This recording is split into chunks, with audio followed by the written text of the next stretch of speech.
Now for something completely different. Smoke medical weed every day. The following thoughts on Hoppe Hour represent Ryan Hoppe and Facet. Listener discretion is advised. Live from Tampa Bay, you are tuned in to Hoppe Hour. He's the voice of a generation that got screwed by the baby boomers. Welcome back to Hoppe Hour. Hoppe Hour. Hoppe Hour. Hoppe Hour starts in 4, 3, 2, Hoppe. Hoppe, Hoppe. This is Hoppe Hour with Hoppe. What's going on? This is Hoppe Hour. I am your host, Ryan Hoppe. And on the phone line, let's get right into it. From the Dwyer and Michaels morning show, the one and only Bill Michaels is on Hoppe Hour. What's up, bro? Hey, buddy. How are you? It's been a while. Dude, it's been forever, man. I got to go to another boot camp. It's been like 5 years for me, man. Well, I was at, I think it was in Chicago when you were there the last time. And Dwyer, I usually go to pretty much all of them. Last year I didn't make it, but I think this year is in San Diego, so we'll probably be out there. Yeah, I'm saving up my vacation days right now at my day job to be able to go. Like, my plan for the morning show boot camp is to like figure out how to pay for it by like June or July and like go last minute. Because right now I can't guarantee it, but it's been like 5 years and I definitely need to go. Here, you got a pen? Yes. I'm going to give you Dwyer's credit card number. It's 4428. 4428. Just put it on his card. All no, right. I'm kidding. I'm kidding. I'm writing it down right now. No, I'm kidding. I know you are. So I've been listening to your show. I've been listening to you. Been listening to Rick Rumble. Been listening to BJ Shea. A lot of my friends that do rock and roll radio from the morning show boot camp. And man, you guys are, I don't want to say the last of a dying breed, but the last of a dying breed. You guys do such a good morning show for having no fake segments. I feel like every show I listen to, Bill, it's all the dating segments, and it's so refreshing. Even though I've never really been to the Quad Cities, it's very refreshing to hear good talk radio in the morning. Oh, I appreciate it. Thanks, dude. We have been together for a long time, since college.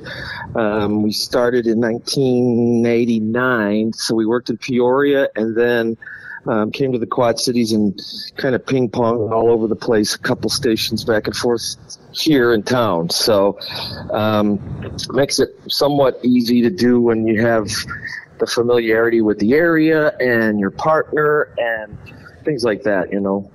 How did you meet Dwyer? I was his boss in college at the college radio station, but prior to that, we were just in different communications classes in college. So we were working together at the campus radio station, and he would do overnights at a radio station in Peoria, and I was doing overnights at a radio station in Bloomington, and we would kind of talk on the phone while we were on the air, not putting each other on the air, but just how we would do a morning show if we had the opportunity to do one. So fast forward a couple of years, the opportunity came up, and that's the way it's been ever since. Now, would you say you're friends with Dwyer? Because there's some radio shows like Opie and Anthony where they despised each other, but on air until the end, it sounded like they were friends. Now, would you say you're a co-worker of Dwyer, or would you say Dwyer's your friend? Oh, both. You have to. We're business partners, but we don't socialize a whole lot because we just can't. We, you sit in a room with somebody for 4.5 hours, and then the rest of the day you got to make time for other things. You still have more stuff to do with work. You got to make time for your family and outside activities as well. So it was sort of a natural progression to where when we were just starting out, I met my wife, he met his wife, and we do a lot of stuff together. But when you have kids, you chase their activities, and there's it just happens. But no, we don't hate each other at all. I don't think I could do that. Yeah, I find it fascinating when you hear about radio shows where they hate each other, and there's a lot of them, and then it's like they go on air and they make it work. I mean, I know when money talks, anything is possible, but I just can't imagine doing that.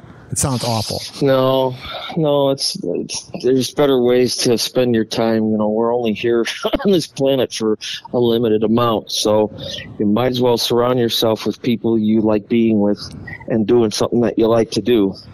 So in Tampa, and when I worked in Cleveland, I was recognized a decent amount, but I wasn't like famous by any means. But you guys are in a smaller market, and you guys are one of the biggest shows ever in that market. How often, when you're out and about, do you get recognized? All the time, but I have the difference for me is I don't have the hair. I mean, Dwyer is easily recognized as Dwyer or a homeless lady, one of the two. So, but it's not a problem at all. It's very gratifying, rewarding. You know, those are the people that you have to thank for the careers that we have. And I have two memories of people that listen to you. At my radio school 10, 11 years ago, there was a kid who grew up listening to you, and he went to the radio school because he grew up listening to Dwyer and Michaels every morning. And then my friend Ryan Risky, who did TV at one of the channels out there, listened every morning. So you guys have a huge impact on people. It is kind of... you recognize that you're getting older when you hear things like that.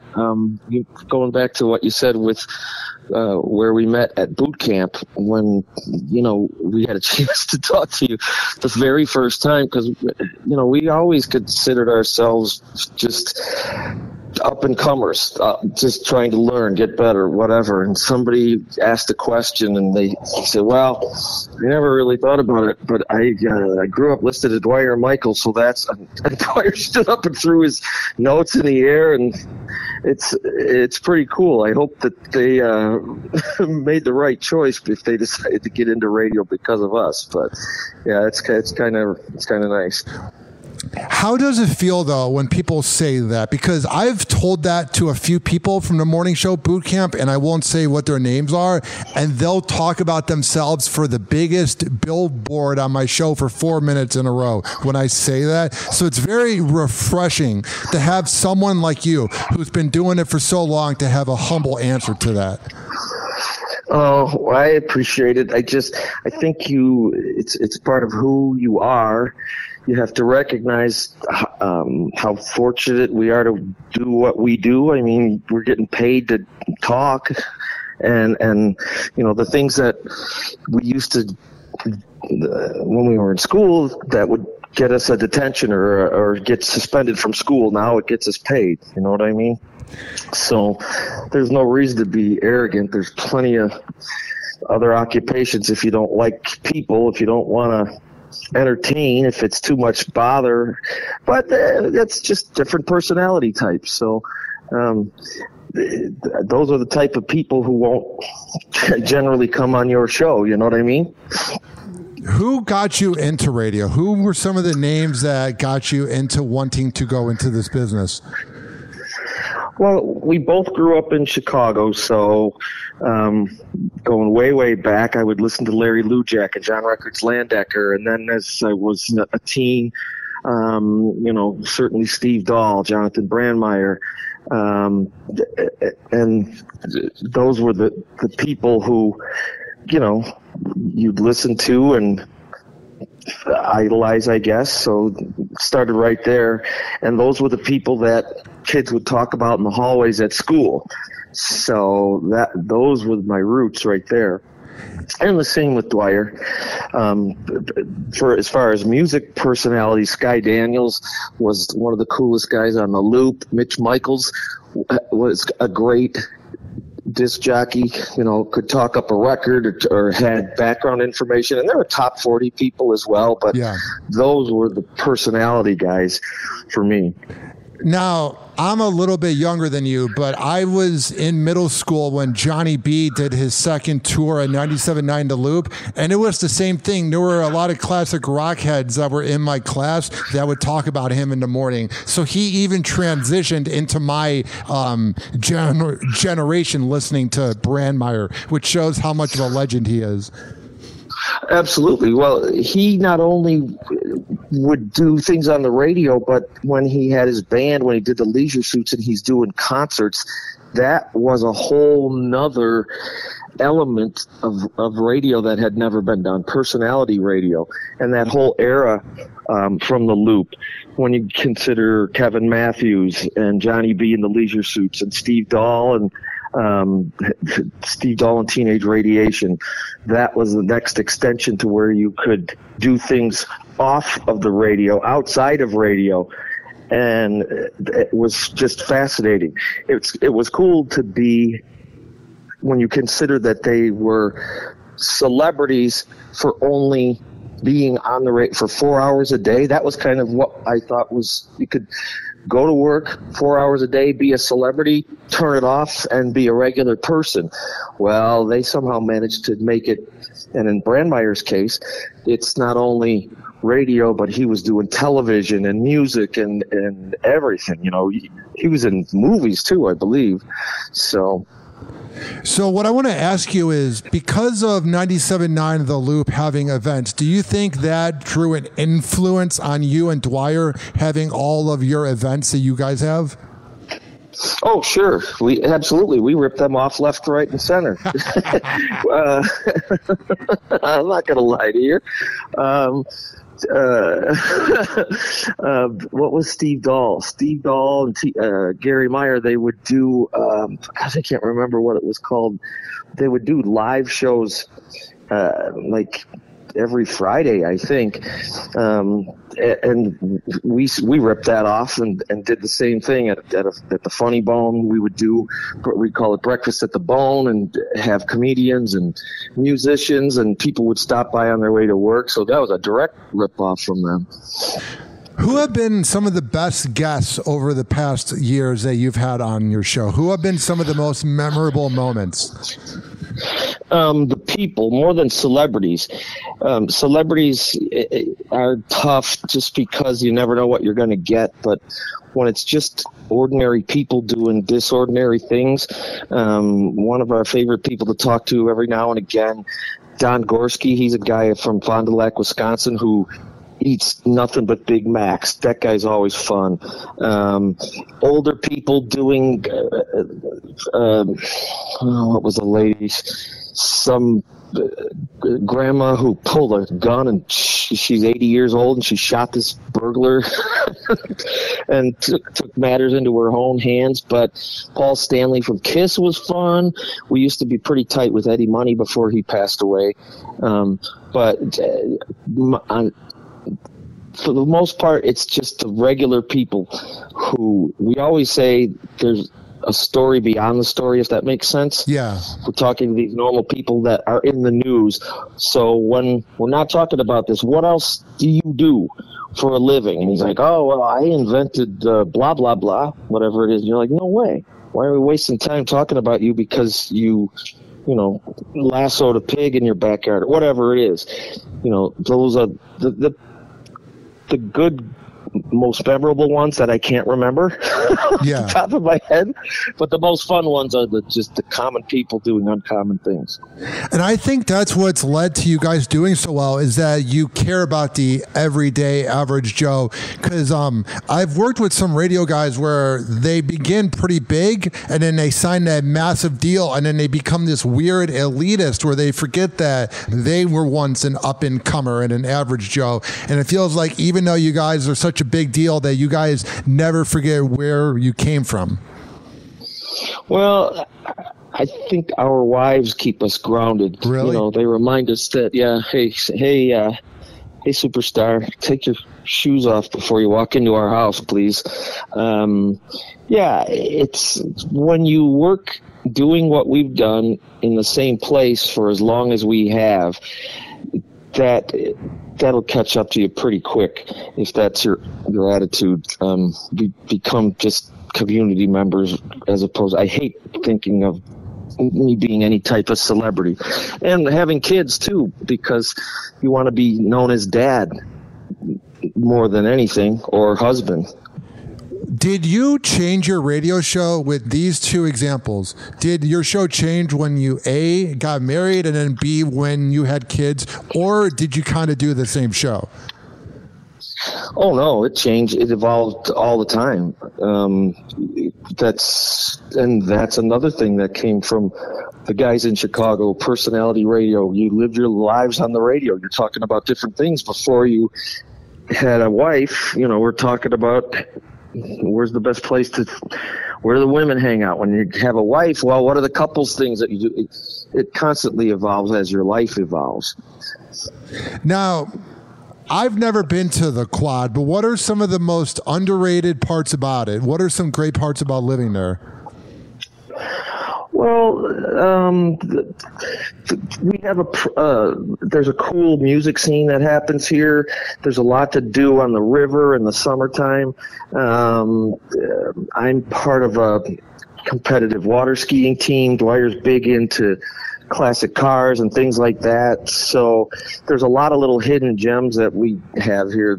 There's road races. If you're into running, we do this thing called Tug Fest, where there's a tug of war.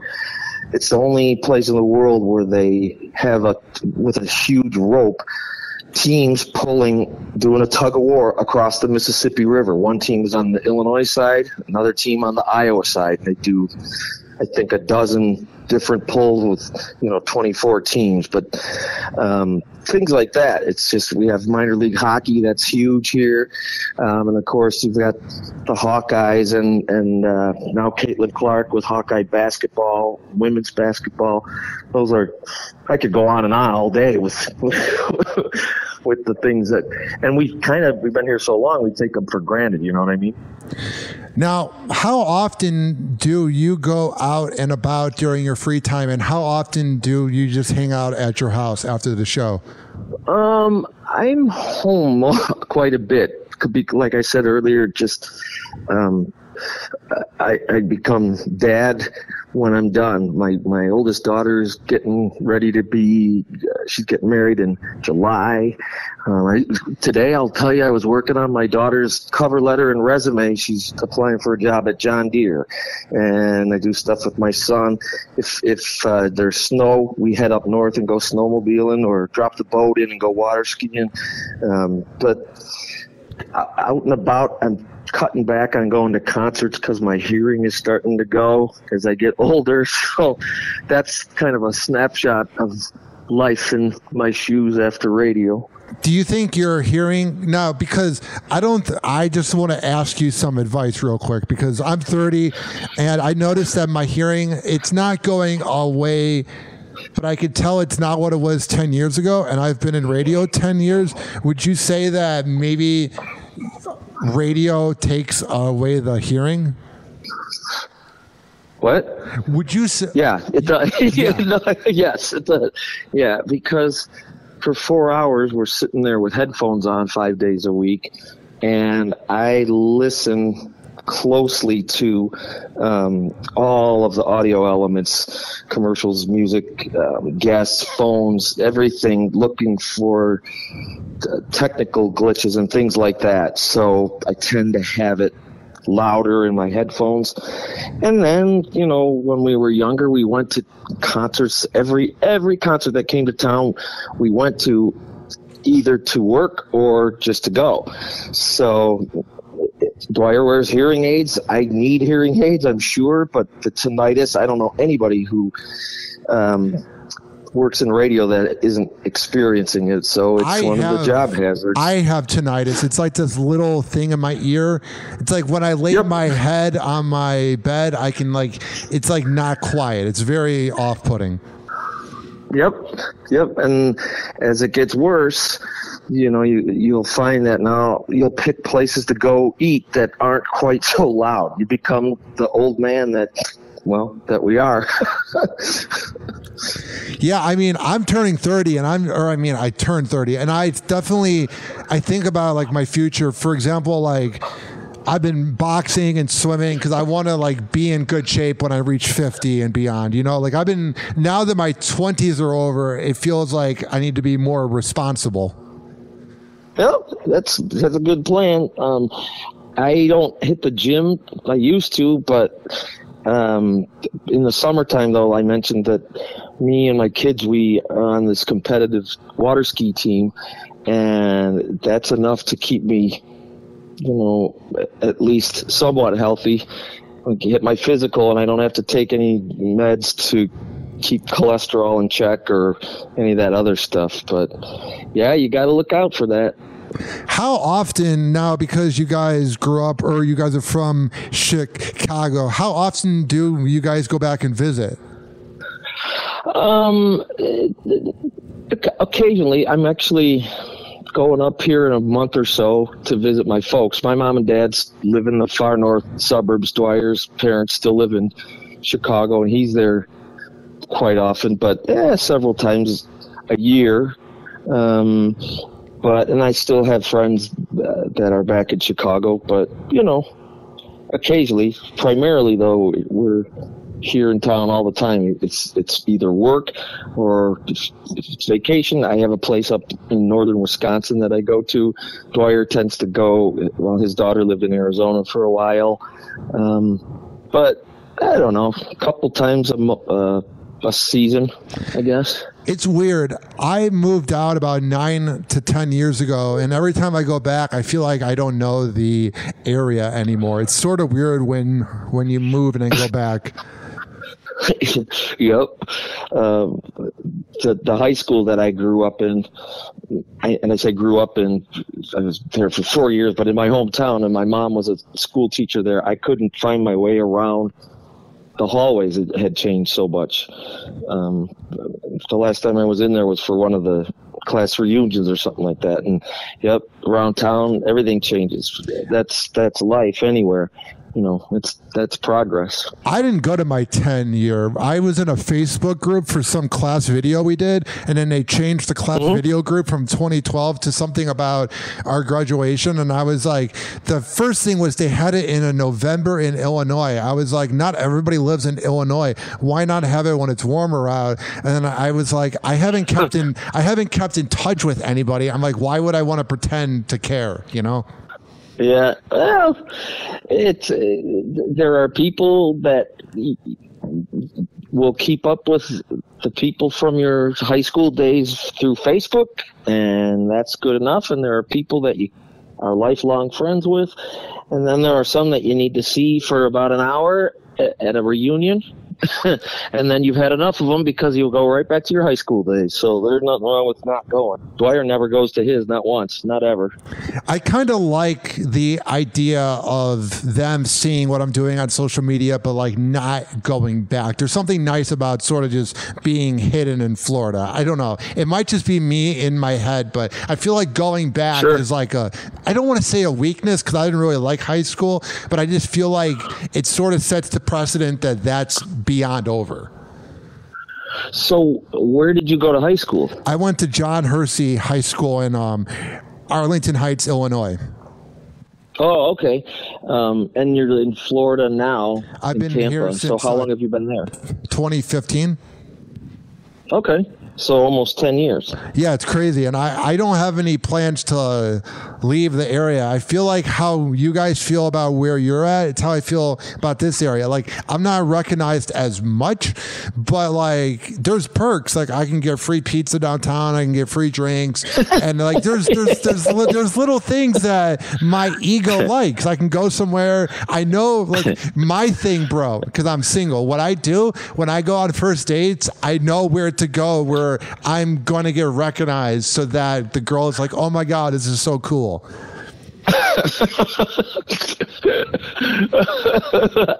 I'm not lying. Well, Ryan, I know you're not.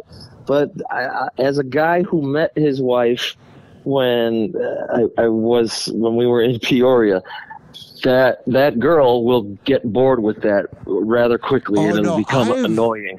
I've gone through 2 breakups, my friend. I'm well aware of cloud chasers.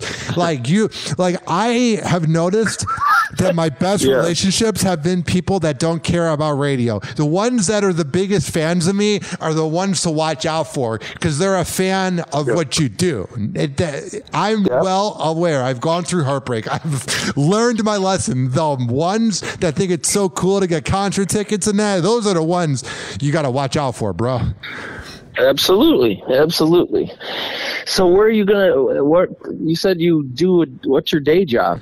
So I'm a full-time production board op for a radio company that I've worked for all the companies in Tampa, but I specifically kind of keep this one low key because my job's very conservative and very clean. And it's not that I hate the word shock jock, but I'm a little more edgier. Like I'm more of like a rock / hip hop DJ type podcast. Like I don't play music, but like I would fit on that format. So I keep it secret kind of.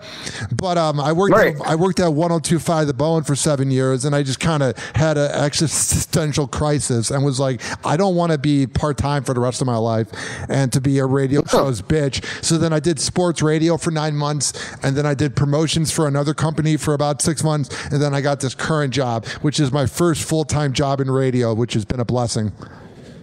Good for you. Well, if you love it, it's a great way to make a living. But you're right. Don't be somebody else's bitch. Be your old bitch. It was cool in my 20s, going on cruises and getting all the free perks. But then what I noticed is here's what I loved. And this is me saying love in a different fashion. Like I noticed everybody that would talk to me when I worked for a radio show, it's quite funny how when you leave the radio show to better yourself, you see who your true friends are because you don't have the concert tickets and you don't have the access to go to free comedy shows. And that was almost refreshing, was to know who's my homie and who was just with me because of whatever fame I have in Tampa. And never forget that, because that is a very good observation, because if that's what they want out of you and that's gone, well, they don't need you. So I totally you don't agree. need them. What is some advice if you were to give radio advice to me? Now, I'm not as young as when I was the baby intern / DJ in 2013 at 19. I'm 30 now, so I'm more of a man, and I'm not a teenager anymore. And there's a lot of young, up-and-coming radio hosts that listen to my podcast that are Gen Z. What is some advice you would give anybody up-and-coming in radio? Well, develop your own style. I mentioned that we sort of mimicked Steve Dahl and Brandmeier and things like that. But figure out who you are and what you do and what makes you different. And that is one of the hardest things. If you are... however, you have to be known for something, right? Bring something, because nobody is going to listen to you just because you're you. Yeah. You have, what do you give to them? You find a need and fill it. And be the best at it. If there are podcasters doing stuff on the most niche things, there are podcasters who solve crimes, but you just figure out what that is. And if I could tell you what that is, I'd be a genius, but I'm not. So and that's kind of the challenge for everybody. You have to find out what it is, find the need, and fill it. Have you guys, now I know that you are going to give me the most humble answer of all time because I've known you for 11 years, but I'm going to ask you, have you guys thought about the Radio Hall of Fame? We're in one of them in Illinois, at Illinois State University. It's if we get in it, fine. It's not something I dwell on. Dwyer doesn't care about it at all. It's validation, and it's nice to be recognized, and it's extremely humbling. But it isn't necessarily something that is needed to define who you are. And I don't know if we're not even in the Iowa Hall of Fame. So. Oh my goodness. How are you Ryan, guys not there? It's crazy. I don't know, but it's not something to dwell on. That's something that if you're in the Hall of Fame, that's not the reason kids started playing baseball was to get in the Baseball Hall of Fame. You got to do what you do and be very, very good at it. And if you get recognized for it, that's fine. But what does it mean? At the end of the day, we're all in the cemetery anyway. I don't need a bigger headstone. It's too bad. You don't need to bring the plaque and have it say Radio Hall of Fame, class of 2027 or whatever. Yeah, there are plenty of trophies out there, but there's just as many trophy stores. And if you need a trophy that bad, go and buy one. You can get them cheap at Goodwill. But no, it's an honor for sure. And that sounds like the people who aren't in it are the ones who say, I don't need to be in it, but it would be nice, but it doesn't define you. And that's truly how we feel. Now, I feel, at least. When it's all said and done, how do you want people to remember your show? Ooh, it's gosh, I don't know, Ryan.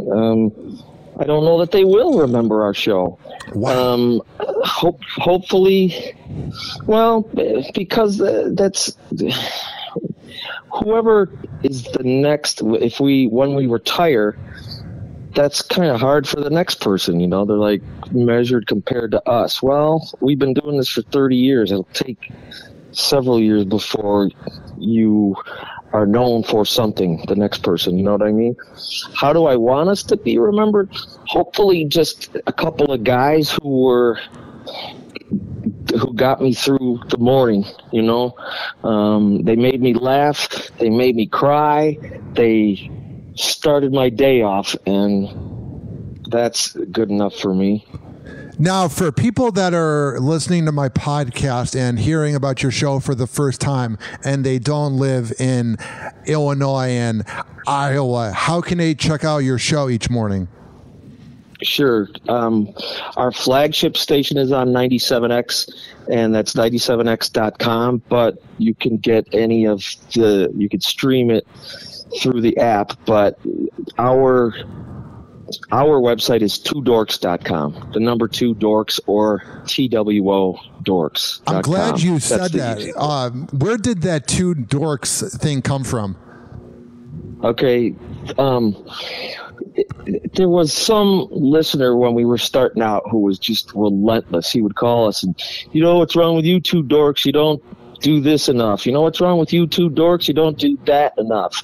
You sound like a couple of dorks every morning. You 2 dorks. And it was the same guy. And we started putting them on the air. And I said, why don't we just grab it and disarm that person and embrace it? Yeah, sure. We're 2 dorks. You're 2 dorks. Yeah. And what else you got? That's it.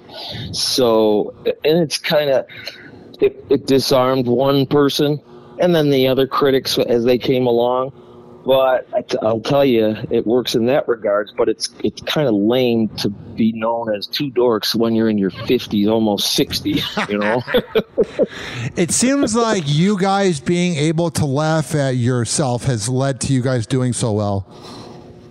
Absolutely. That is key, 100%. If you listen to our show, it sounds like a room full of people who are friends ripping each other.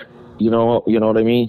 You got a group of friends, and one of them did something stupid, but it's you're picking on each other, but it's nothing sincerely mean. It's just out of fun. So you have to laugh not only at each other but with each other, and never mean-spirited. That's kind of the way we don't say things ever that will hurt the other person. You know, it's nicer to be nice than mean. Boy, that sounds stupid. Edit that part out too, please.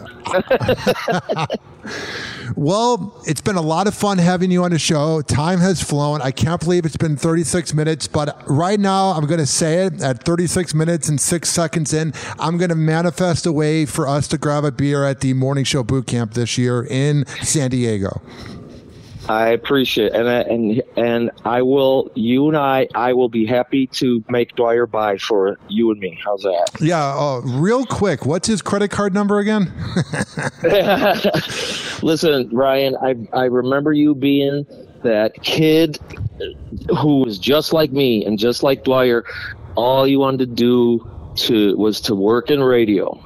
That's all you wanted to do. And I will say this, I'm proud of you for sticking with it. I'm proud of you for not letting those guys make you their bitch, and you're doing it on your own. So I mean this sincerely. I have a lot of respect for you because you could have quit. I remember what you did at boot camp, and that guy fired you, and it was totally unjustified. I know I'm not going to get into the whole incident, but I know enough about it to know that it was wrong. And I got a lot of respect for you for sticking with it, okay? Yeah. And you're doing it now. And doesn't it feel good? It feels good to not have given up, because I actually had a talk with one of my friends who is my co-host. I've gone through like 6 co-hosts, and I now have a format with my friend who's a local DJ and whatever. But I have the best co-host I've ever had. But I had a co-host 6 years ago who is maybe 5 years younger than me, and he was on 102.5 The Bone. He was a phone screener. He was great. But his mom told him he was never going to make it in radio, and he listened to it, and he quit. And now he works at the Apple store. And he called me about 2 months ago, drunk as hell at 11 o'clock on a Saturday night, and pretty much told me that he was envious that I didn't quit. Never quit. If this is what you truly want to do, find a way to make it work and keep doing it. And I will say to you, kid, I'm proud of you for doing it. So good on you. Awesome, bro. And I had that same experience. My 3rd grade teacher, Sister Martha Mary, said, Billy Obanoff, if you figure out a way to make a living with that smart mouth of yours, you'll be a rich man someday. But I don't know any places that are hiring smart mouths. So there you go. All right. We love you, man. Thanks for having me on. I sure appreciate it. We'll see you in San Diego. All right, later. See ya. And that was Bill Michaels from the legendary and soon-to-be Radio Hall of Fame Dwyer and Michael show, as he called into Hoppe Hour. Now, if you're listening to my voice for the first time, check out my show I do called Hoppe Hour. I have 2 versions of it. I have this version where I interview comedians and radio hosts and rappers, and I also have a version where I talk about celebrity news and, frankly, talk shit. So go to every single major platform that has a podcast and search up Hoppe Radio, Hoppe. Add me on all social media at Ryan Hoppe Radio, and check out Hoppe TV, Hoppe TV on Rumble and on YouTube. Hoppe Hour. Hoppe Hour. And like that, he's gone. Hoppe Hour is now over.